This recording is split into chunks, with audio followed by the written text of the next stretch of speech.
পরেও খুব বিরক্ত হয়ে গেছি। তো যাই হোক, ফাইনালি আমার ঘর গোছানো ডান। আর এই দিক দিয়ে আমার টেডির অবস্থা, আমি টেডিকে হচ্ছে লাইট দিয়ে রাখছি। তো সুইচে দিয়ে দেখতেছিলাম লাইটটা জ্বলে কিনা, লাইটটা জ্বলতেছিল না। আর টেডিটাকে দেখলাম মাঝে মাঝে আমার মনে হয় ও কেমন জানি গম্ভীর হয়ে আছে, মুখ পুড়ে আছে। এই জিনিসটা আমার ভীষণ খারাপ লাগে। তো আমি ঘর বাড়ি গোছগাছ করার পরে ক্লান্ত হয়ে গেছি, তারপর আমি ওষুধ খাচ্ছিলাম। আর এই দেখেন আমার ওষুধ নিয়ে জীবন, মানে ওষুধ আমার পিছন ছাড়ে না, ওষুধ আমার জীবনের সাথে থাকবে। আজকে 2টা বছর, প্রায় 1 মাস পার হয়ে যাচ্ছে আমার এই অবস্থা। আমি ওষুধ ছাড়তে পারতেছি না। টাফলিন আমার কন্টিনিউ লাগে, এইচ প্লাস কন্টিনিউ লাগে। আর এটা হচ্ছে ঘুমের ওষুধ, যদিও এখন কম খাওয়ার ট্রাই করি।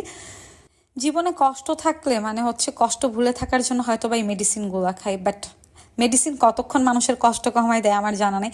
তারপরেও আমি অলওয়েজ ট্রাই করতেছি, লাইফে মুভ অন করতেই হবে। তো যাই হোক, ওষুধ খেয়ে নিলাম, আর 2টা খেজুর ছিল ফ্রিজে, খেজুর খেয়ে নিলাম। এই ছিল হচ্ছে কাজবাজ করার পরে আমার নাস্তা। আর আমি প্রচুর পানি